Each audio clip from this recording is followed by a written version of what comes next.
Hello and welcome to the Sensibly Speaking podcast. This is Chris Shelton, the critical thinker at large, coming at you on Google Play, iTunes, Stitcher, as well as here on YouTube with video. This week we welcome back Jon Atack, one of my greatest friends in the ex-Scientology and anti-cult world and all of that kind of stuff, and really just an all-around great guy.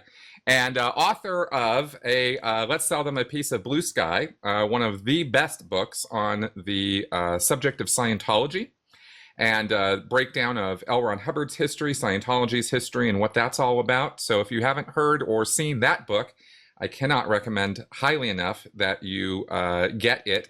And in fact, and we'll discuss this with Jon briefly, there is a new edition of the book being put out this year. So Jon, welcome to my show. Thank you. It's good to be here again, Chris. Yeah, always good to have you on. So let's talk about that first. Actually, this new edition of the book. I just was thinking about that a second ago. Well, what's the new edition? Basically, this is terrible. We found that there were 5 pages missing. They're in the original. Yeah, they're in the original, but somehow. Simonetta Poe made a translation of the book into Italian. So if you want to buy it in Italian, you can. Excellent. She said, well, what's happened to this chapter about the Religious Technology Center and the International Finance Police and their dictator, of course, always my favorite post title in Scientology, Yes. International Finance Dictator. Yes. It says, it does what it says on the tin, they can. So we sneak that back in. We're not going to tell anybody about it, obviously, because we don't want them to realize the mistake we made. Also, the footnotes on the 19th chapter, Heavy Ethics, were all over the show. And it meant that I had to go through my old piles of auditor magazines from the early 60s, mid-60s, to find what these references were. So it's basically been put back together again. I'm sad we put... Tony Ortega at the Underground Bunker has put up the missing chapter for anybody who's not got it. If you bought it in Kindle, you can just update it for free. And I'm very, very sorry. I'd like to apologize to David Miscavige and all of the international finance dictators since. Well, that is hilarious. I have to laugh because, of course, what you just said with missing pages, I just lost it because that is what Miscavige used to remarket all of Scientology's basic books, right? As he said, oh, there were missing information, bad edits, bad transcription. And of course, unlike what you just said, they made all Scientologists pay for the privilege of getting the new material or updated material or corrected material on all of those books to the tune of, hundreds or even thousands of dollars for if they added the lectures as well, They were selling a basic set here for £2,000. That's right. And I've got the first editions of nearly all of the books, and with a lot of them, you get this thing that, and my favorite is Introduction to Scientology Ethics, which was originally a pamphlet. That's right. It's a tiny little book, and then big book, But most of these books, they're actually, Hubbard didn't write any of them. The last book he wrote was Dianetics, Modern Science and Mental Health. Every book after that was compiled by an editor. That's right, because it was something he dictated, if I understand it right. He recorded. He transcribed. He recorded them. Yeah, he just drank a bottle of rum or whiskey or something until he was inspired. Took some amphetamines, some barbiturates, the research materials. How on earth did he manage to research the cold-blooded and factual account of your last 60 trillion years in just 2 weeks? That takes a lot of amphetamines to work that quickly, But he'd just do that and record it initially onto these little green discs. Right. I met a collector who actually had one of them. He said, of course we've got it on a cassette. We were never going to play it again, And originally Richard DeMille got those, and he wrote Science of Survival and 2 other books, How to Live with an Executive. Then Althea Hart wrote 8.80. All the rest are John Sanborn. Interesting. Yeah. Interesting. So And I was unfortunate because in tracking down people and looking up things, I am a couple of years late in being able to get hold of some of these folks because it's just too much time has passed. Well, And luckily for you, I did take extensive notes. So yes, and yes. I have recorded interviews with Otto Rose and John McMaster and Ken Urquhart, long interviews with them. Yes. And lots of letters from Don Rogers, who, of course, his appendix appeared in Dianetics until the 1980s, the Mind Schematic. Right. He was a fascinating correspondent because he was there. He's the guy who gave me the title, Let's Sell These People a Piece of Blue Sky, because that's what Hubbard said to him the day they opened the doors of the first foundation, meaning, well, let's see what we think it means, meaning we can sell them memberships of different grades. So even back then, you know, this patrons meritorious and this, that, and the other of these little levels, Hubbard was already thinking in those terms. You know, you can have a more exclusive access by being a platinum Dianeticist, you know, what have you. But Don was on every board until 1954. He never fell out with Hubbard. He's the only person, actually, who never fell out with Hubbard.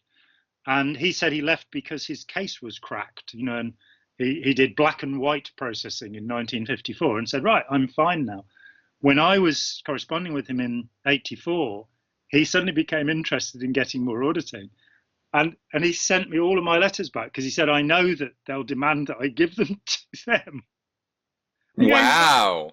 Don't do this. You know, he was like 78 years old or something and saying, oh, yeah, I'll go and get a bit more, give them some money, you know. And I never heard from him again because, as he said, they'll make me disconnect from you.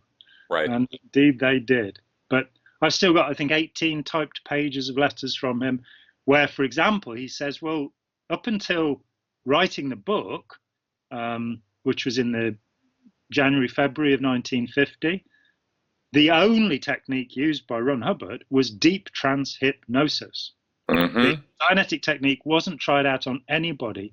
And he goes from saying, he writes a letter in 1949 claiming to have worked 30 cases.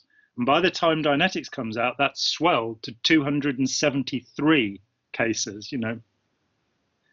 Well, because 30 doesn't sound nearly as impressive as 273, you know. Exactly, and amphetamines allow you to do things a lot faster, apparently. Apparently so, yeah. Interesting. Well, I've been... We're not going to talk about that. I will. One thing which I do say, which is that as yet, Let's Sell These People a Piece of Blue Sky is the only history of Scientology. Sam Brightman kind of pilfered some bits from it and claimed to have written a history, but nobody else has written a history. There are lots of phenomenal first-person accounts. Your own excellent book too. You know, I particularly like Mark Headley's Blown for Good because it's so funny. Yes. Shows you the inner workings. Jeff Hawkins, John Dignan. There are lots of really good books. But this is a history. This isn't a personal account. It's got a few chapters at the beginning, and you go through it, you know, blow by blow, how Hubbard created this organization and sucked people into it and did what he did. So I recommend it on that basis, that if you're coming out of Scientology, it's good to see just how much contradiction and conflict there is in what Hubbard was saying, you know, and that usually breaks people free from, you know, any obsession with Hubbard.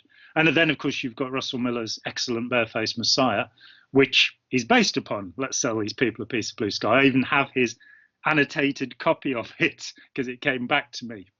And I worked with him throughout the 18 months he worked on that book, and a brilliant researcher, as was his wife, Renata. Amazing things happen.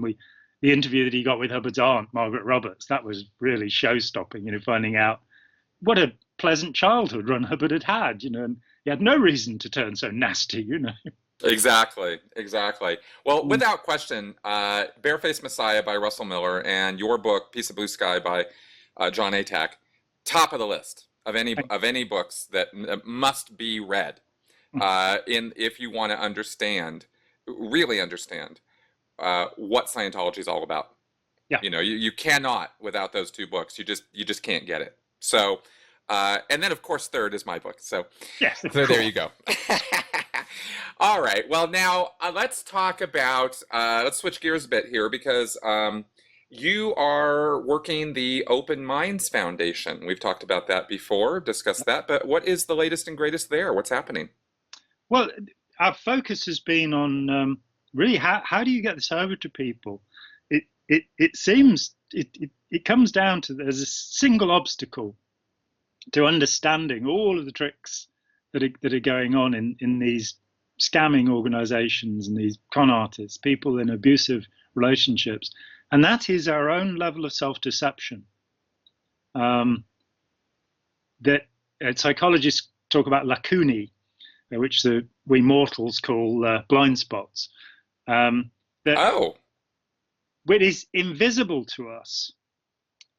What is going on. So you've got this situation where we talk about something like confirmation bias, the tendency to only accept information that agrees with what we believe.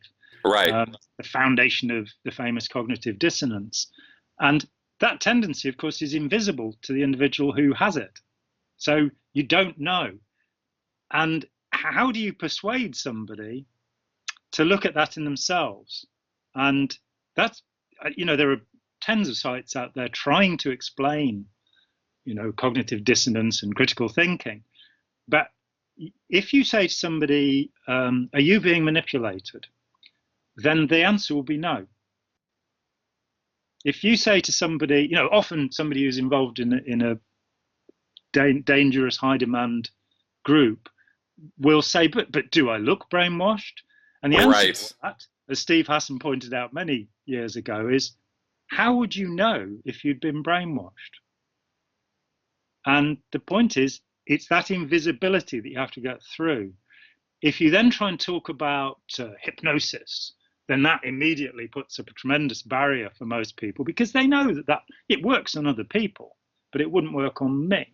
And it's as if you're talking about the dark arts of magic all of a sudden. This is an enchantment, a spell that's being put on somebody. And it probably is, frankly. It probably is in that, that most enchantment and magic, most voodoo really is bringing about a state where somebody comes to believe things strenuously that can then actually, in Vaudouin, we hear of people dying because they've been cursed and they simply deteriorate and die. And I'm not dismissing the religion of Vaudouin, by the way. I don't have the 1930s zombie attitude towards it. It is a very sophisticated set of beliefs.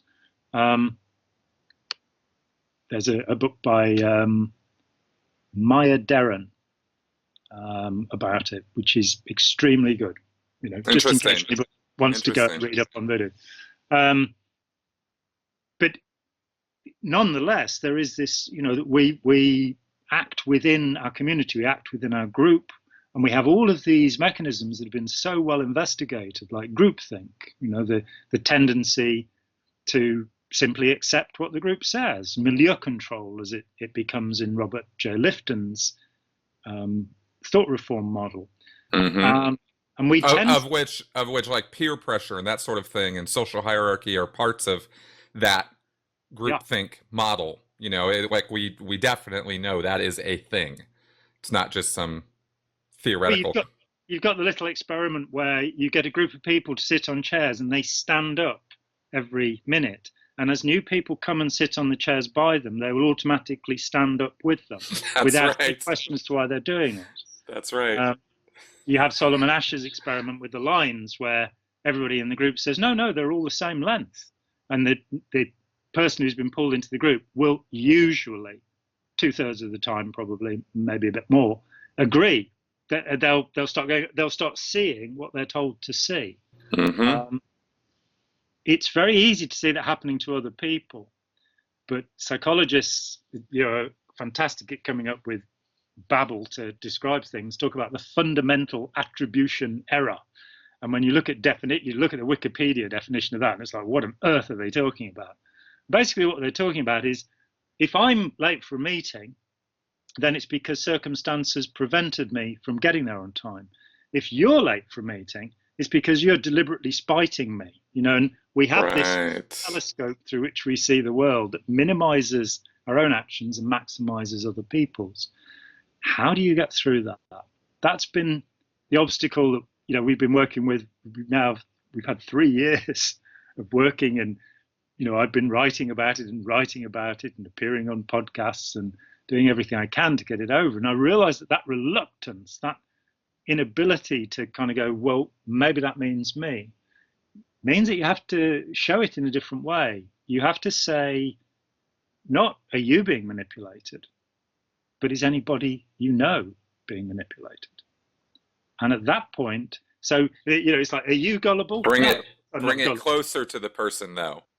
It allows the person to say, well, maybe if I knew more about this, then I could help my friend who is gullible, unlike me. This is the same thing as how we get people out of cults, by educating them about other cults than the one they're involved in. Because then it's not so personal to the person. The defense mechanisms don't come up, and oh, you mean I'm wrong about something? Oh my God, well that can't be, so therefore you're the one who's wrong and I am right. And this is a very powerful mechanism, you know. Absolutely, and it's innate. It's not something that cults bring about. It's something that's already there that can be tweaked. I mean, Margaret Singer talks about, you know, the most vulnerable people are the people who believe themselves to be invulnerable. And, you know, I can remember when I was involved in Scientology that a friend of mine who was involved actually disappeared for 4 years because he'd taken up with a new girlfriend who was a psychologist. And she said, you know, this is nonsense. Now, 4 years later, he phoned me up and said, look, I'm in a real mess and maybe Scientology could help me. And I talked with him, and he'd married the girlfriend. And so I said, well, look, I'm going to have to talk with her, you know, and we're going to have to work out what her difficulties are so that, you know, for you to do anything. And it was incredible. She kind of went, well, all right, I'll have some of this auditing then. And I didn't give it to her. But she went and had an auditing session. She came out, having gone in as a pretty much materialist atheist. She came out of that one session believing in reincarnation because she'd had a memory of being a fish, apparently, which was interesting. And so seeing that she'd protected herself against this thing, and it was actually really easy to just move her over into this other position. I had somebody when I was at art college, you know, I took a couple of years off. I was really, I wasn't a dedicated Sea Org member like you at any point, Chris. I was a namby-pamby, panty-waisted dilettante. And I went to art college for 2 years because it's the artist who injects the theta into the culture, as I used to tell the people who are trying to recruit me. That's right. It was a valid defense in recruitment because you could use Hubbard's words against the recruiters on that one. Yeah, Pete Griffiths and I had both memorized all of the things he said about artists so we could be excused. Yeah. It did. But while I was there was, you know, I would sit in a room full of a dozen students and say how great Scientology was. And this one young woman said, oh, no, they're dreadful. Well, sure enough, you know, within a month, she was on a course in Scientology. So I found that this worked, that if people had this strong resistance, that could be used. Well, that's not entirely dissimilar to an assertion I've made, which is, in fact, that's just a couple of days ago, I made a video answering just to kind of finally put to rest this stupid question that gets asked by very snide people sometimes. It's actually a very smart question when it's done out of true, genuine curiosity, but it's also a very stupid question when it's asked snidely, which is, how could you be so stupid as to fall for Scientology, right? What kind of moron would fall for Scientology? And like I said, if it's honestly asked in a non-insulting way, it's a brilliant question because it gets right to the heart of how cults work. But when it's asked in this condescending, arrogant way, my attitude has always been, dude, you were the guy. As a Scientologist, when I was a Scientologist and a Sea Org member, you were the guy I wanted to talk to first. Because you think you're smarter, better, and more aware than anybody else. I'm going to get you into Scientology so fast, you are not even going to believe how fast I'm going to do it. You know what I mean? Because I could play on that. And people don't, you know, they don't get how easy it is to turn that motion, you know, turn that whole condescension into how great they are and how much Scientology or whatever would help them I be even better, you know? I keep retelling the same stories, but I interviewed a 19-year-old guy who had been on the Watchdog Committee, which was at that time in '81 the 14 people who worked directly under Ron Hubbard. David Miscavige worked for them at that time. Yeah, that was the senior ecclesiastical body of Scientology at that time. There were 14 of them, and one day they had an order from Hubbard saying, "I'm sorry, when World War III happens, I'm only going to be able to save the people in this room. Everybody else will die." So, bad news, isn't it, really? Wow.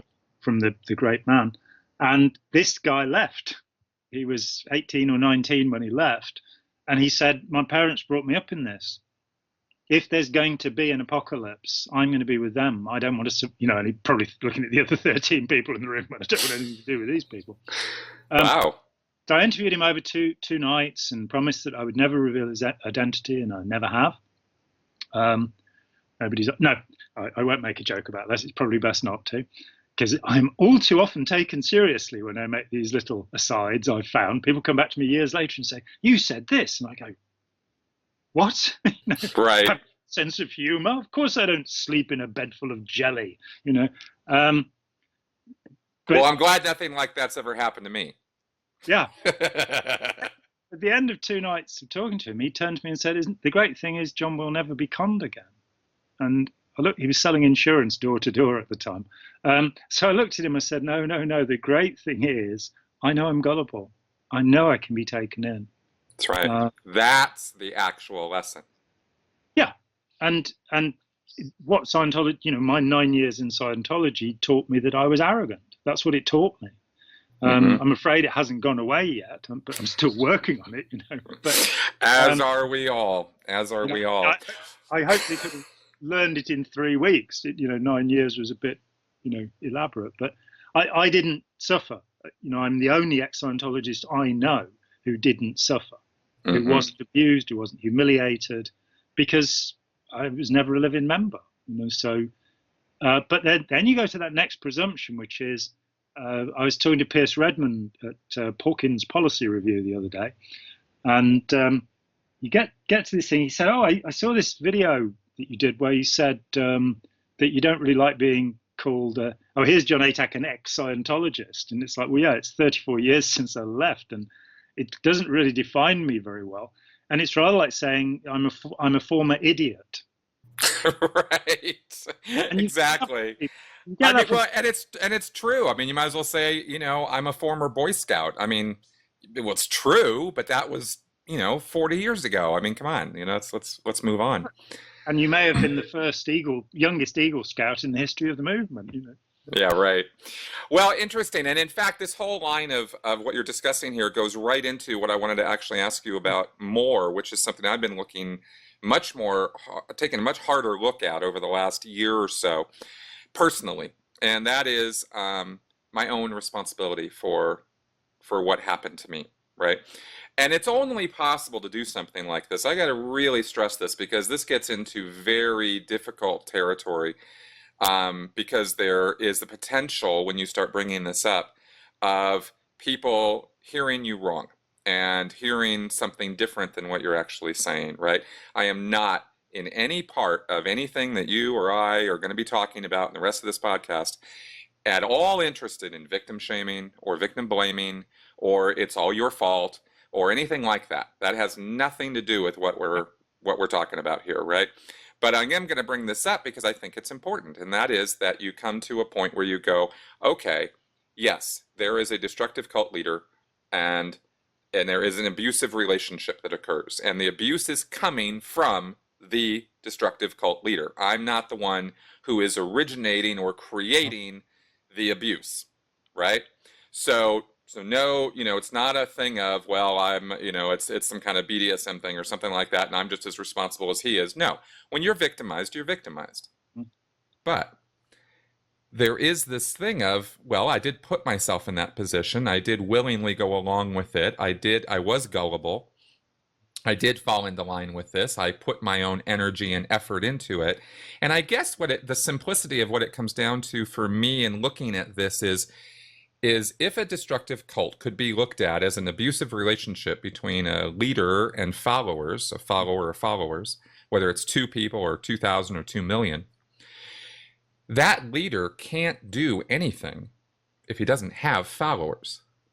So that there is some responsibility on the part of the followers for empowering that leader, giving him that authority and granting him that authority over them, and then acting accordingly, right? Until they come to a point where they go, okay, this is too much. I've taken too much of this and I'm done. And then they leave and then they go, okay, that was abusive. I really can't believe I was even involved in that. What the hell just happened to me? And you come through this process of learning all about it and going, wow, that person did these things to me, or that group of people did these things to me. Those things were not okay, not acceptable, human rights violations even, sexual abuse violation, all kinds of violations occur. And believe me, I am not talking about little kids here when I'm talking about, you're responsible for your condition or some bullshit like that. No. I'm just trying to take a more objective look now at that relationship and how both ends of the relationship feed it. I guess that's kind of the analysis I'm looking at. And it's not a matter of trying to assign blame in looking at that relationship. So it's a nuance, it's a careful thing, because like I said, it could be very easily misconstrued that I'm going in a direction now of trying to blame victims or something. I'm just really trying to look more at how do we fall into these situations? How do we get gullible enough or stupid enough or whatever to allow ourselves to fall into those kinds of things and feed into that relationship our own money, time, energy, resources until we snap out of it, Because I think if we don't take some responsibility for it as the ones who were victimized, we will end up falling into something like that again. And Very much so. Yeah, so it's kind of from an empowering point of view, I'm trying to look at this. Absolutely. I mean, I've watched so many people cult hop. They leave Scientology, they become involved with one or another independent group, then another, some of these groups like Avatar, which is still out there to my horror. I've been being alerted to this group, actually, Avatar. I've been getting a bunch of emails. I'm going to look into this because I hadn't heard anything about it. There's a former mission holder, Harry Palmer, is it, who somewhere out on the East Coast, I think, who splintered in 83, 84. And there was a bit of a scandal because some of his staff members, even after he left, went to the newspapers and said, there's horrible stuff going on here. He put out a course, which I think the first course was called the Master's Course. And the promise was that for $500, you would complete the bridge. You would achieve everything you could ever achieve. And you just sit there waiting. You go 6 months' time, another $500, the Wizard's Course, and so on and so forth. But he threatened, so I was told, he threatened to reveal the ethics folders, the Scientology ethics folders of these staff members if they didn't shut up. So you're into that same, here I am saving the world and anybody that opposes me should be destroyed. Right. That same pattern. The notion of followership as opposed to leadership has fascinated me too since I left. Indeed, around about 1991, I wrote a novel, which I've never published because I didn't feel I'd finished it, which was called Leaning Toward the Light. And the idea of the novel was that a guy who was totally sincere became the focus of a group, and the group still went wrong. That even though he was doing the very best he could, there is a dynamic in human beings that can make a group corrosive. So I was interested in that. As the years go by, of course, a subject came up, and you can read about it. It's called courageous followership. There are a couple of books about it, and the man who started it is a man called Ira Chaleff. He's a former Scientologist. Well, so people tell me. I've heard that name before. That's for sure. It's not he doesn't wish to be called an ex-Scientologist, and I can understand why. He had an association with Scientology up until 1982. So, he's been out for a year longer than I have, but that was because they threw him out, and I actually followed him out because I was so incensed when I was asked to disconnect from him, and I refused to do that. And I asked for his situation to be reviewed. But, he's long away from any of that, and he's doing remarkable work. And he, first of all, wrote about courageous followership. And this sort of, we've got all of these books about leadership and being a good leader. Who's written about followership and being a good follower? Surely there are situations where, followers do get ahead of themselves. He's worked with a lot of politicians, senior politicians, in the last 35 years now. And so he's come to know the kind of power personalities. He worked for Al Gore for a while before he was vice president. He's worked with many congressmen, and he's met leaders from various countries. And he says, they exude this kind of charisma, this power. I'm not so sure about that. I take the sociological point of view that charisma is something that's given to people, not something that they give off. But, some people are more attractive than others, I suppose, in one way or another. Well, I think, and we don't need to get into some big debate on this right now, but I'll just comment that I think there is something to this terminology or concept of magnetism or personal magnetism or personal, personality. I mean, there's always this thing about, like even Hubbard, for example. I mean, I've met people who met him, knew him, worked with him, and almost one for one. Even if they hate him now, even if they despise everything he ever stood for, they will say, when he walked into a room, you knew it. You knew he was there. You know what I mean? Like, that's kind of a thing. I've interviewed people who got quite the opposite from Hubbard. So, for example, while I was still involved, this former Royal Navy officer wandered into a cafe I was in and sat down and started talking to me. And he said, "Oh yeah, we boarded that ship in the Mediterranean." He said, "Terrible man, horrible man, stank." That was his first impression. And then you get that Hubbard had the rotten teeth and the awful body smell. And so these people who are experiencing charisma from him are gating their perceptions. Fair enough. And you can't, if you met him like this Navy officer and had never heard of him, your perception would be one thing. If you'd spent 5 years climbing the ranks to get there, then, I remember Harvey Haber telling me that his first meeting with Hubbard, he was at La Quinta in 77, I think it would have been 77, and his job was to throw open the shutters so the air conditioning could go on, because they were filming in this barn. And, with temperatures of 100 degrees outside, they had to switch all the aircon off because of the noise it would create. Right, when they were shooting film, yeah. Yeah, his job was to throw open this shutter. That's all he had to do. And he was so mesmerized by Hubbard's presence that he forgot to do it. And Hubbard screamed at him, "What the effing, blinding, MFing, what have you." Hubbard was quite notorious for his charismatic speech, of course. Right. So, right. Well, it's anyway, like I said, it's a we don't need to get into a big debate about it, but Harvey's response to that was really fascinating, because as he described this to me, this is a point where he was setting up with David Mayo, the Advanced Ability Center, and all of this stuff. You could see that he was talking about a fantastic moment in his life, and I'm going, he stood there screaming at you, that wouldn't have made me, So charisma is it's something that's given to people. Often when you get behind the scenes, when you're the president's personal aide or something, and you've seen the other side of it, you don't come away feeling that they're tremendously charismatic. And yes, there are people who, I agree with you, there are people who have more personality, but the notion of charism, which is a spiritual power, an anointment that's given to a king or a pope. It's not the thing. No, I agree with you. In fact, the whole point of this conversation is that it is a two-way street.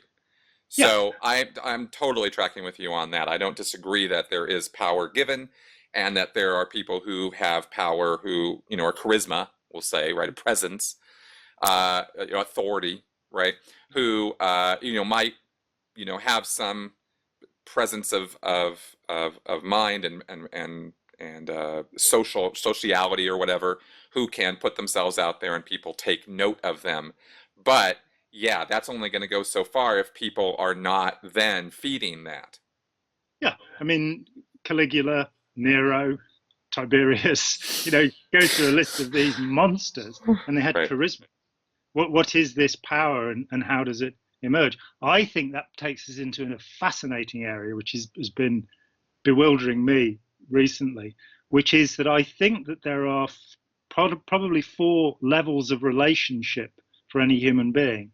One of them is you look at a person as an individual, outside of any context at all, and that gives you something.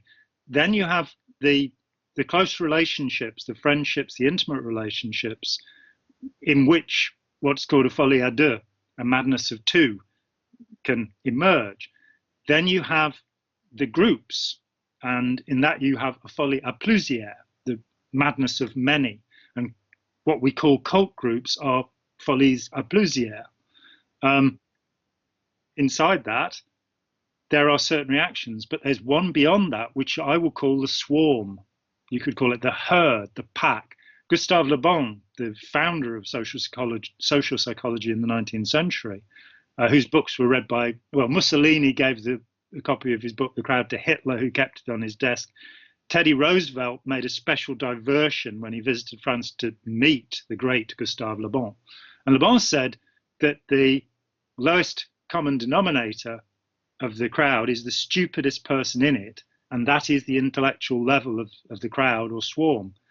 If you put forward the idea that how is it that termites can build those astonishing mounds which have air conditioning in them, I mean, where does that come from? Where's the mind that is creating these remarkable structures? Mm-hmm. And it's like a group mind.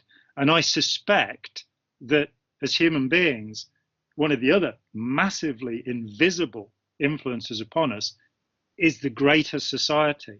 So, I agree completely. I am totally tracking with what you're talking about, because you're talking hive mind type thing. Exactly. And we associate this with insects and lower life forms, but very few take the time to think about, could such a thing exist in primates and with us, Yes. right? Us advanced human beings. And I see it everywhere. So I have no problem with this theory.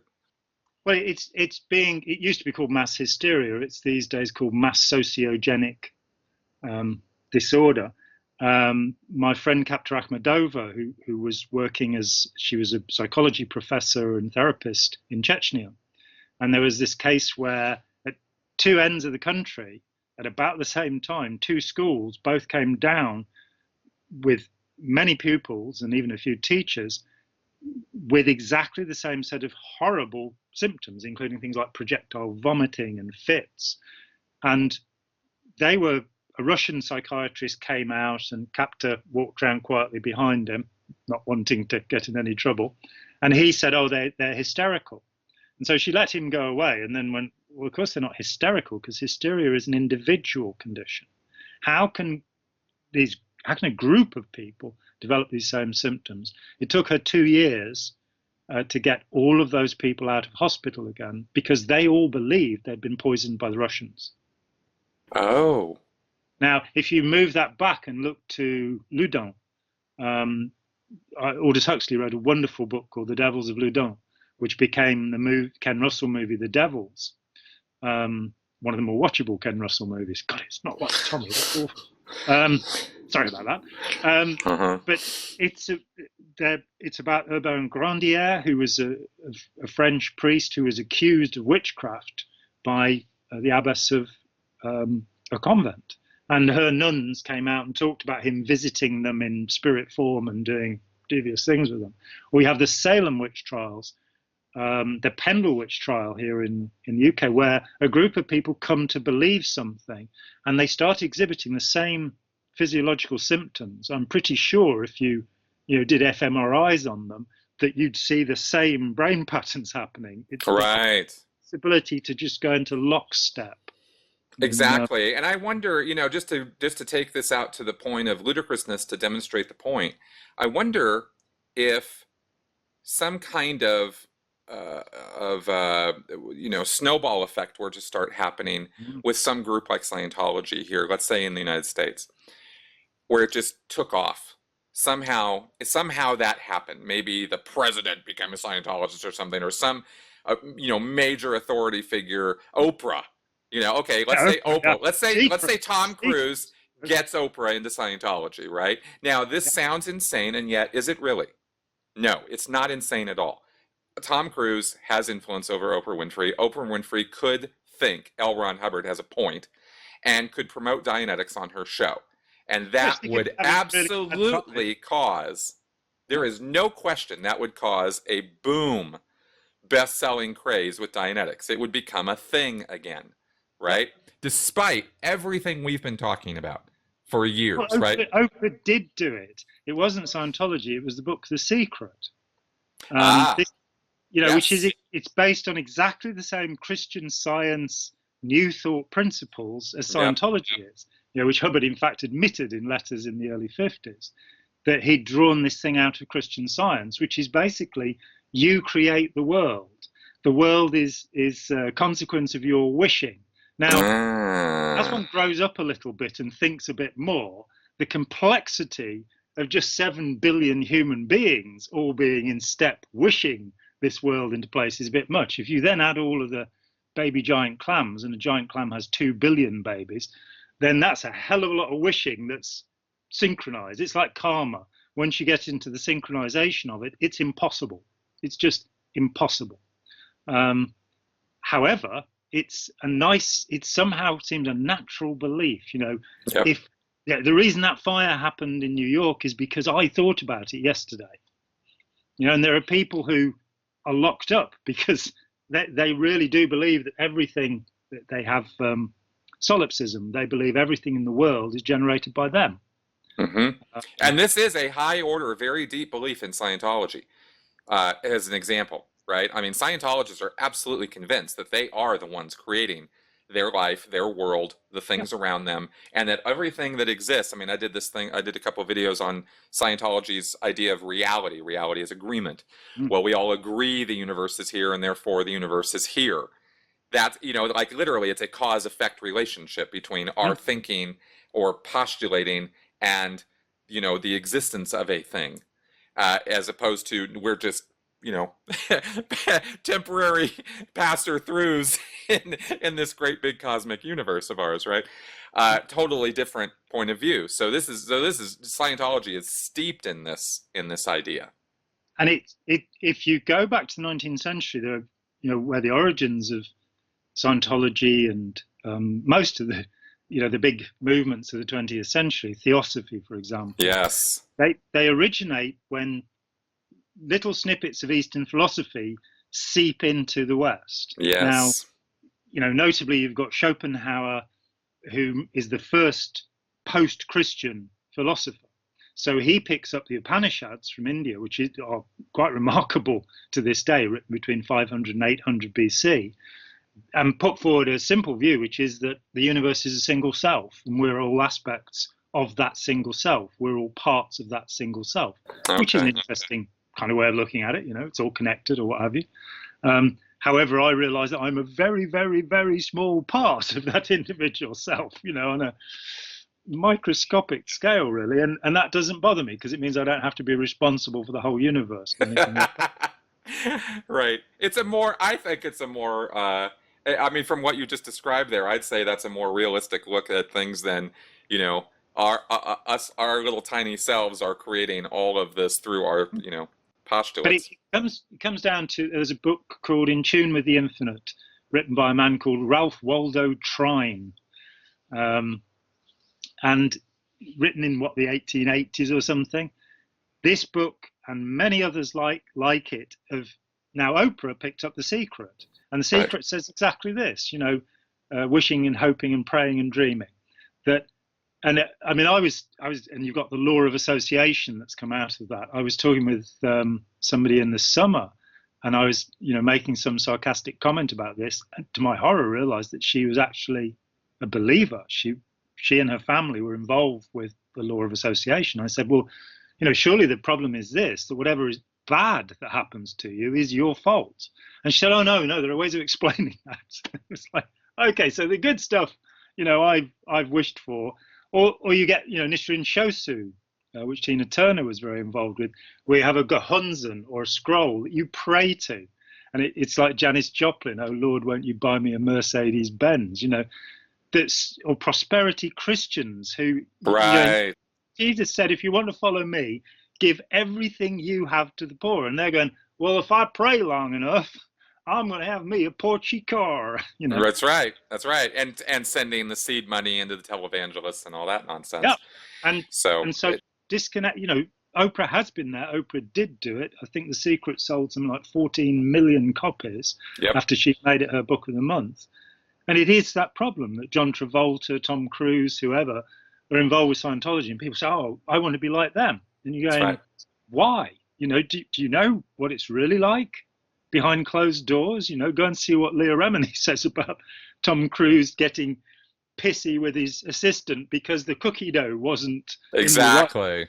I mean, if you want to be an overgrown child, then by all means follow in footsteps. Why on earth would Hollywood stars be people to follow? Because how many of them?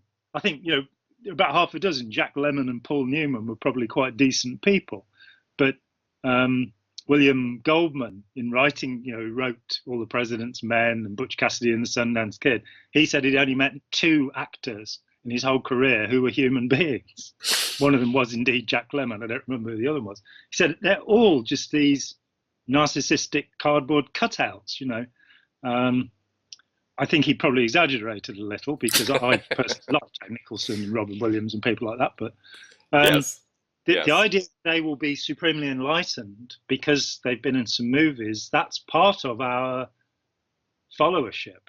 Exactly. Now, coming back around to that. That's right. Let's do that in a big way. Yeah. I have a friend who Lady Daphne Vane, who's very involved with the countercult world for many years. Wonderful woman. And I was talking with her one day 20 years ago and saying, it's the educational system, isn't it? That's what's at fault here. If we taught people better, then they wouldn't be susceptible. They certainly wouldn't be as susceptible. And that is a very common refrain these days. I have said and thought the exact same thing and had whole conversations about it. And I don't know that that's so true at this point. But go ahead. What were you going to say? Well, she went one further. She said, no, it's in their mother's milk. Really? We inherit this whole culture. And here we go. In terms of education, it's in the education system because obedience is still the central pillar of education. Because, if you track it back, the basic thinking in the Judeo-Christian Islamic world, and it's not as bad in Islam as it is in Judaism and Christianity, is that we're born evil. We're born in sin, with original sin. So we have to be controlled. We have to be stopped from sinning. Freud did nothing to help this by inventing his monstrous id and all of, this Jekyll and Hyde, absolute nonsense, which is the basis of the Freudian idea. If you take that point of view, then you have to control people because otherwise they'll do nasty things. But the reality is, and here I would absolutely recommend Ken Robinson's books. He's written 3 bestsellers. He's a leading educationalist, now long retired, who's been involved with major programs. His, I think it's called Creative Schools, where he talks about tens of schools that have broken away from the standards movement in education. And they said, well, yeah, rather than passing the SATs, I was talking with Pierce the other day about the Wire, the great David Simon saga about Baltimore, the 5-part series, The Wire, about the police and drugs. Yes. And he, as I said it, he said, I was thinking about the 4th season of The Wire too, where they get into the schools. Yes. And you've got a class where kids are just learning the answers to the SATs. They learn nothing about life or what to do. And they did a class where the kids have been pulled out because they're corner boys. And, the retired policeman who's been pushed out for legalizing drugs in part of Baltimore, which is a great laugh. He's saying, no, they are educating themselves in what they need to know to live, That's right. And what we're trying to teach them from their perception is kind of thought reform. It's kind of disabling their ability to live, doing all of this nonsense that will never be relevant to them. So the idea of making education relevant, but, again, back to Ira Chalef, his last book was called Intelligent Disobedience. And it's posited on the idea of a guide dog that is trained so that when, say, the blind man who has this guide dog, the guide dog's got to be able to say, don't keep walking because you'll hit something. Right. So it's got to disobey. And in one of his classes, somebody pointed this out, and he sort of went, yeah, why don't we teach our 5-year-olds to disobey? Why don't we teach them to say, hang on, I don't understand what's going on. Could you explain it? But instead, we say, shut up and do as. That's right. Oh, I have seen more instances of that out in the big wide world. And you always look at that and think, there's something wrong with that. With the way children are abused or treated. I mean, I'm not going to say it's all abuse, but this is shut up, sit down, be quiet. Hear what I have sat in a restaurant and heard a mother tell her kid that literally 20 times during the course of the meal. And I just, and you want to say something, but at the same time, you're like, social conventions and none of my business, blah, blah, blah, blah, blah. And so you don't get into it, but you just look at that and you just go, my. Stetson effect.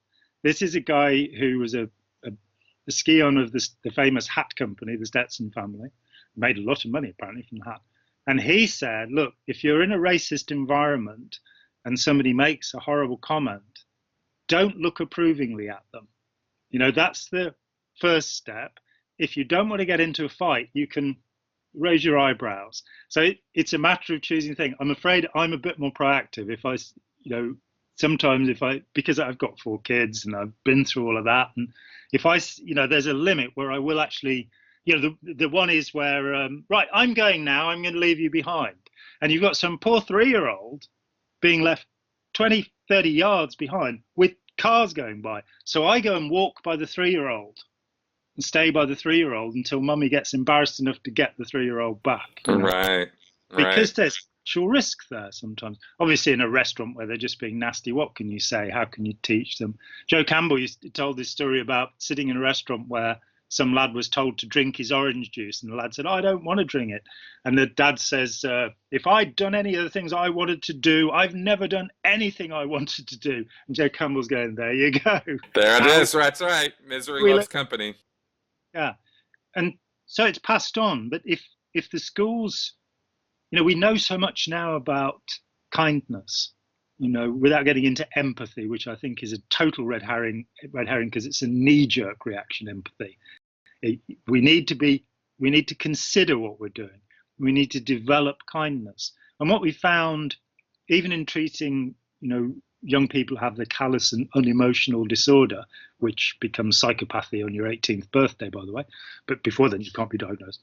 Even kids in institutions for this, it has been demonstrated with a longitudinal study of hundreds of them, that those who are just bullied and pushed around the way that people are in prisons, because heck, they deserve it, when compared in reoffence rates to those who are treated with a compassion, and kindness, the reoffence rates are way higher. In fact, one of the English reform schools had only a 10% reoffence rate over 5 years, where the normal offence rate is 80%.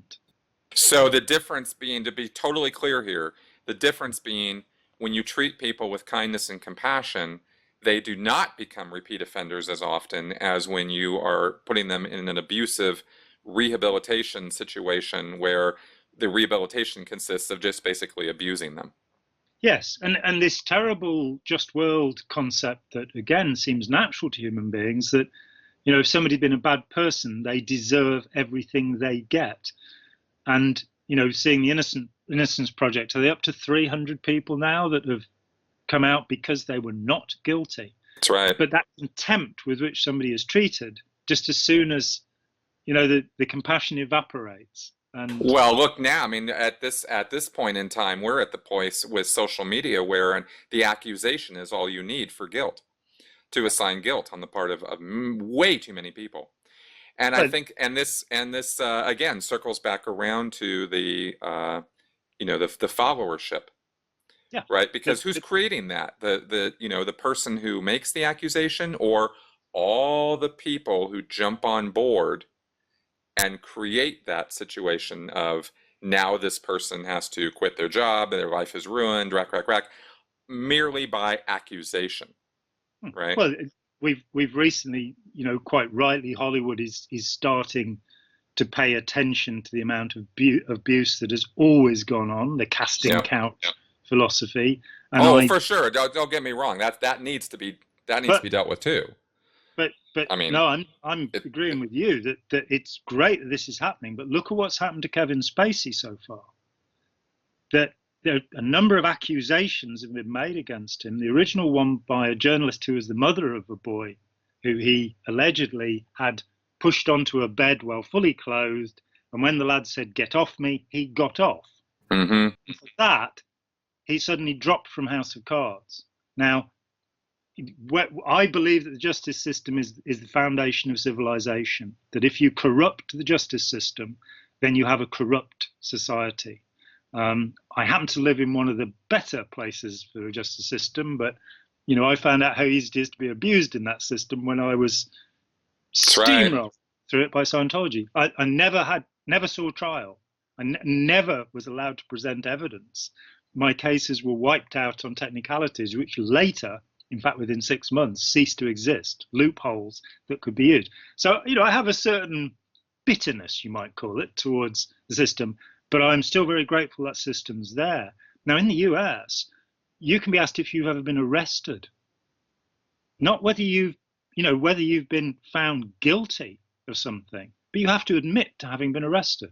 How can that be proper if you are innocent until proven guilty? Right. Spacey's been accused of various things. There have, I believe, now been 11 accusations that have, or more, that have come through the old Vic Theatre that he ran for 10 or 11 years in London, though not one was made during the 10 or 11 years he ran it.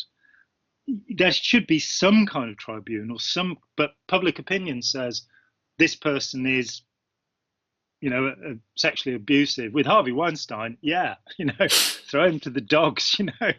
He's admitted it. We know he did it. But until something's been proven, and it's that herd mentality. People put the addresses of paedophiles online so that you can go and make their lives more difficult. And with a complete, and you get this statement in the media again and again, there's nothing you can do with the paedophile, they're completely incurable. And then you go, well, actually, that's far from the truth. That's very far from the truth, because there are two different kinds of paedophile. One kind is the predatory paedophile, of whom we are all, horrified, priests who abuse little boys, what have you, absolutely horrifying. The other are familial paedophiles, incestuous paedophiles, who in many cases prove actually to really not have grasped what they were doing, to really believe that what they're doing is a sign of love and affection, because they've really got the wrong end of the stick. They really have not understood, sometimes because they've been brought up in an environment of that type, but they are not, sadistic, abusing people same way, and they are quite curable. You can actually get it through to them. There's a wonderful book called Raising Parents by Patricia Crittenden, which gets into great depth on the counselling methods used with such people. Interesting. So, these social perceptions, this kind of, somebody did something or other that makes them, completely beyond the pale, and we must have nothing to do with them. They spat on a flag, or they did something just, oh God, how could you do such a thing? There's no redemption in that. There's no allowance for change. When somebody says, oh, here's Jon Atack or Chris Shelton, he's an ex-Scientologist, then people are going, oh God, yeah, he must be gullible, And I'm kind of going, look, I left 34 years ago. Right.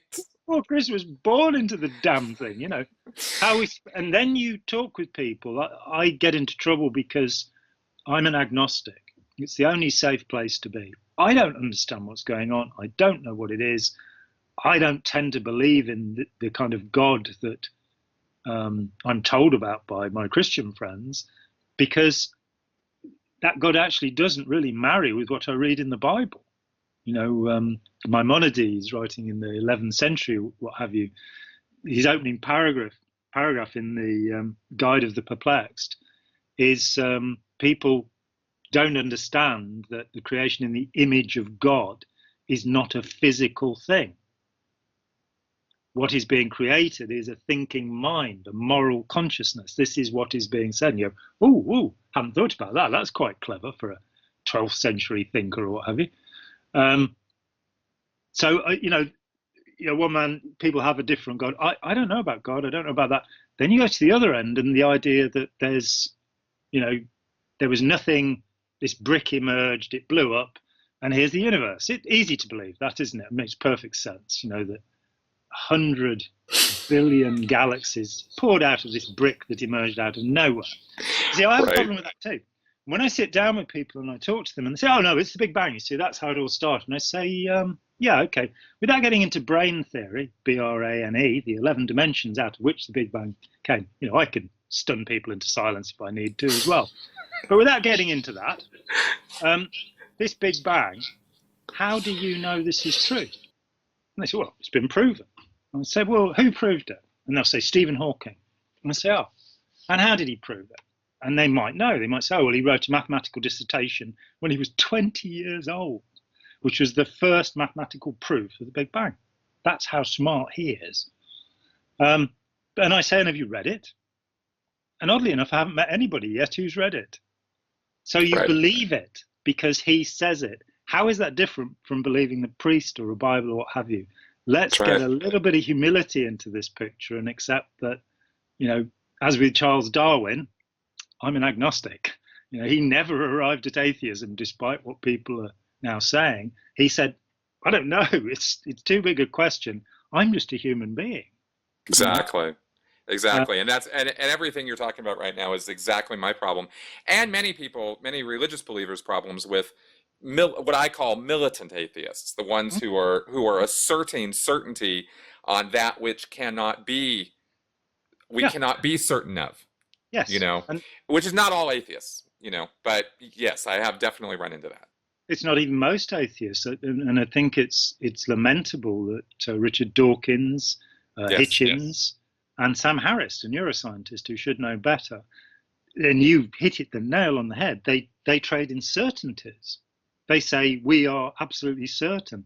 I saw Dawkins introducing a TV series about 20 years ago, and he said, you're talking about suicide bombing, and he says, you know, without religion, we wouldn't have suicide bombing. Now, this was before 9/11, and at that time it was known that there were about 900 registered suicide bombings. They stopped the count in the Iraq-Iran war, when Iran, without the money, had 12-year-olds crawl under tanks with explosives on them, you know, horrifying. And then it spread as a tactic. But of those 900 or so suicide bombers, half of them were non-religious. The Tamil Tigers, the PKK in Kurdistan, the Al-Aqsa Brigades in Palestine are not actually a religious group, they're a secular group. So he's arrived at this stage of knowledge where he's going to tell us, and it is exactly that invisibility, that self-certainty that makes us so vulnerable, the belief that our own information is perfect. And that's exactly. And now let's just bring this back, because we're going to have to wrap up here shortly. And I really want to bring it back around to this point you were mentioning here of you know, courageous followership, right? Because that certainty point that we were just talking about, I mean, everything we've been discussing here is some element of this, you know, of this followership, right? You know, you can go, well, L. Ron Hubbard, you know, I mean, I've written about the certainty of Scientology, right? And the certainty that it gave me, right? This sort of thing. Well, that's all L. Ron Hubbard's fault. Well, no, I took it. I used it. I assumed that certainty. I did not keep my critical thinking hat on. You know, I did not go, well, L. Ron Hubbard says this. It could be true. Let's take a look. Let's compare it with other things. Let's look at this. Let's look at that. I didn't do that. No. I just took it in and I said, absolutely, this is it. This is the bomb. This is the bomb diggity, you know? And Me too. I'm gonna profess this to everyone on a soapbox and make sure they all get the word, right? And I'm going to, you know, put all my energy and my entire life into this, and I'm going to make this my own personal mission. Well, nobody forced me to do that. I did that. You did You do know? it, but I think there are, various kind of ethical criteria that, as you say, you shouldn't be blamed or victimized for having done that. So let's No. shift over and say, let's just talk about responsibility. Right. And that responsibility lies in part with the individual, in part with the cult leader, and indeed the group around the cult leader, who tend to be Exactly. in much better shape than the poor, battered, old, drunken, drugged up cult leader, which is sadly the way, one after another. When you study the life of Rajneesh, you find it was Valium 50 milligrams a day plus a shot of Wow. nitrous oxide, that kept him going.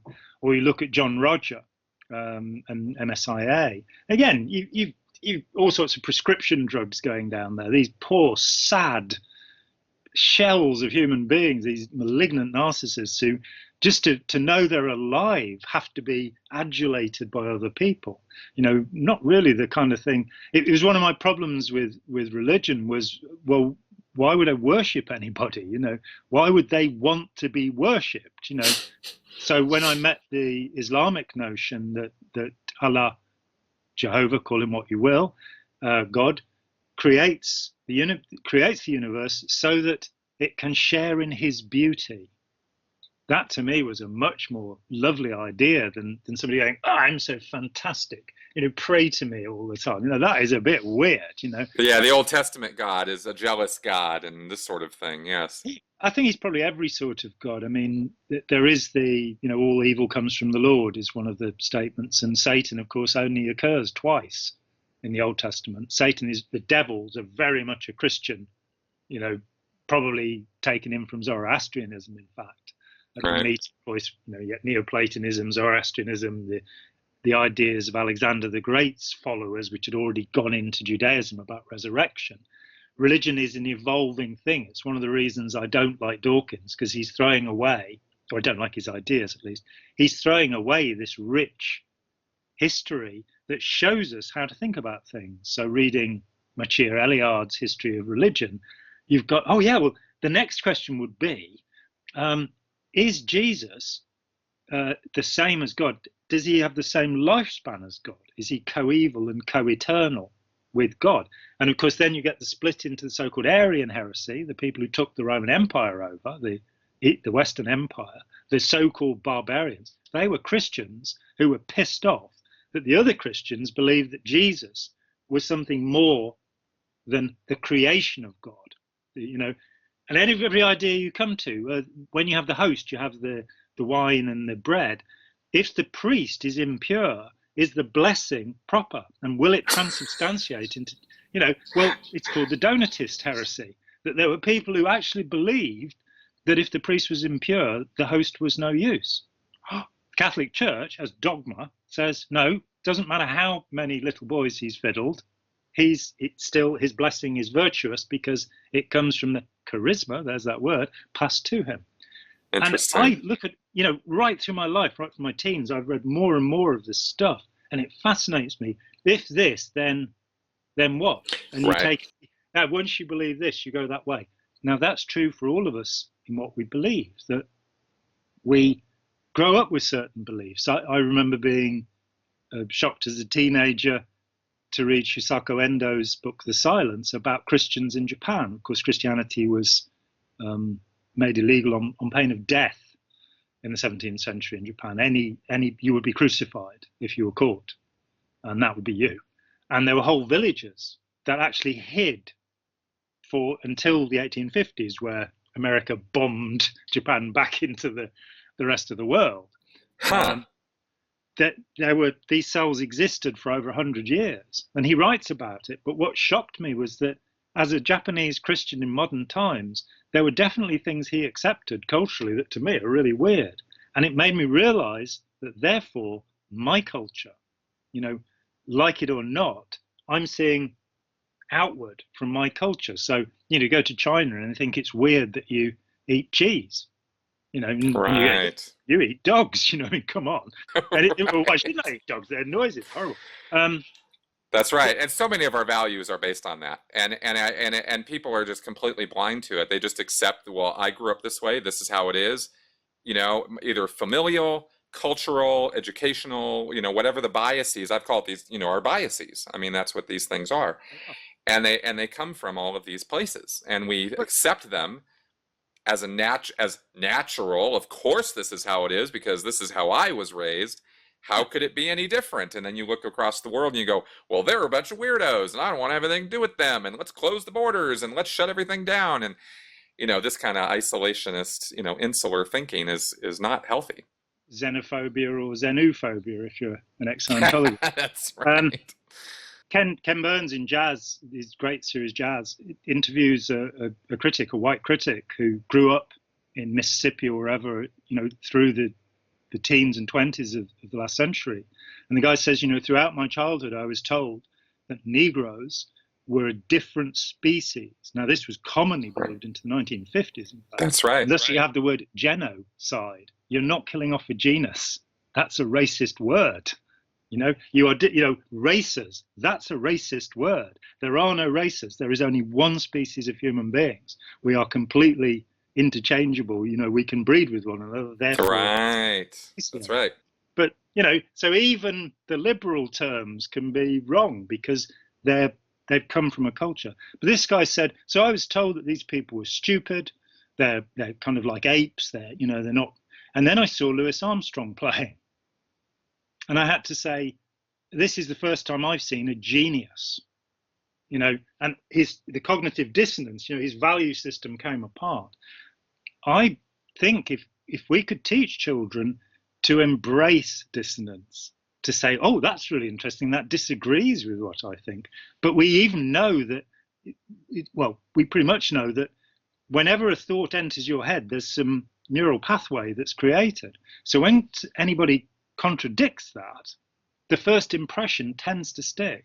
I've had many conversations with people where they said, well, this is the truth. And I said, well, what about this? And they're, no, and you can show them, when I left Scientology, the thing was, as soon as I realized that Hubbard had lied, as soon as I realized that, when I saw documentation that proved beyond any shadow of a doubt, and of course it's in his own contradictions of himself, where he says he left university, he's thrown out of university in one lecture, claims to be a nuclear physicist in another one, He says he saw no active service in one lecture and claims to be crippled and blind at the end of World War II. As soon as I'd seen he was a liar, I didn't trust him. And I could not understand, as I went to all of my friends around me, my many, many friends around me, why wasn't it that easy? Because, here are these two stories he tells, which are at the same time. He was down in Hollywood in July 45, beating three petty officers up, according to this thing, in 57. And he was crippled and blinded in Oak Knoll Hospital. That's right. And this one woman turned around to me and said, obviously, he had two bodies. Silly me. Why didn't I think of that? Oh, my God. Of course somebody would say that. Yeah. And that rationalization, justification, finding any damn thing that we can get hold of to say, I'm right. That's the bit that you have to chisel away at. That's right. It is the traditional notion of humility. If you're not willing to be wrong, if you're not willing to, there's the famous John Wayne statement, never apologize, it's a sign of weakness, which George Bush Sr. used to say. And it's like, well, actually, it's in the movie She Wore a Yellow Ribbon, where he goes to actually kill a young white woman who's been taken prisoner by the nasty natives, the American Indians, the Redskins, and he's going to kill her because she's been polluted by her contact with them. That's where he says never apologize. And that's the character you're talking about, this kind of serial killer monster, is saying you never apologize. You have to learn to apologize. You have to learn to eat crow. You have to, if you are to be truthful with yourself, then you have to be able to do that. You have to be able to question the unquestionable assumptions Exactly. And that is where we fall down, and that is how we end up empowering people, to have authority and control over us, who have no business having that kind of power and authority and control.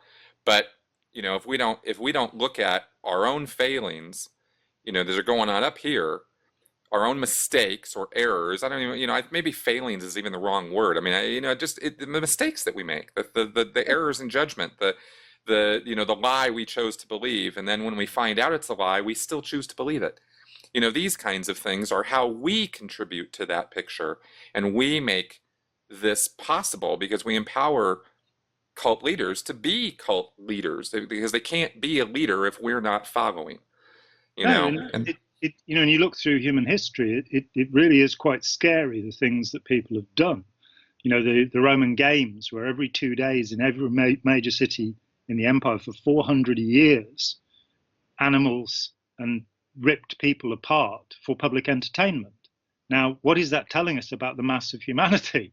Right. Or, when Voltaire, as far as I know, is the first person to criticize torture as part of the execution process. So you'd be, at dawn, you'd be dragged out, hanged a little bit to get you cut down while still alive.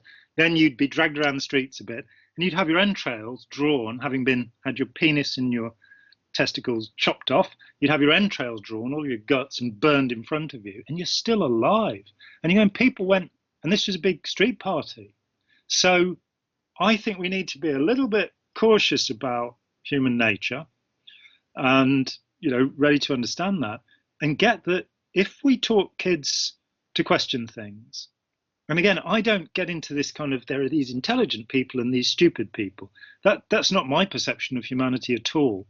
I've not met any of these stupid people. I've met kids with Downs. I've never met anybody, that didn't have something to teach me, that didn't have a perception of the world that I don't have. And that could be somebody who may not even know how to talk. They can be that restricted, but they can teach me something about their experience of the world.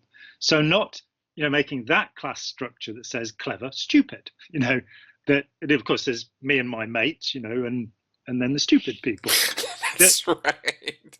The reality is that we are all stupid, and the more intelligent we are, the better we are at defending our stupidity, at buttressing it, at, preventing people from doing it.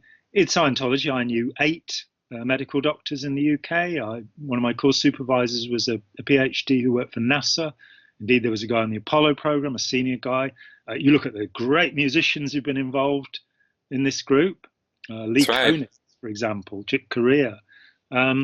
It's got nothing to do with intelligence. It's got nothing to do with gullibility, because we're human and we'll go along with what's happening around us to some extent, and we'll justify it.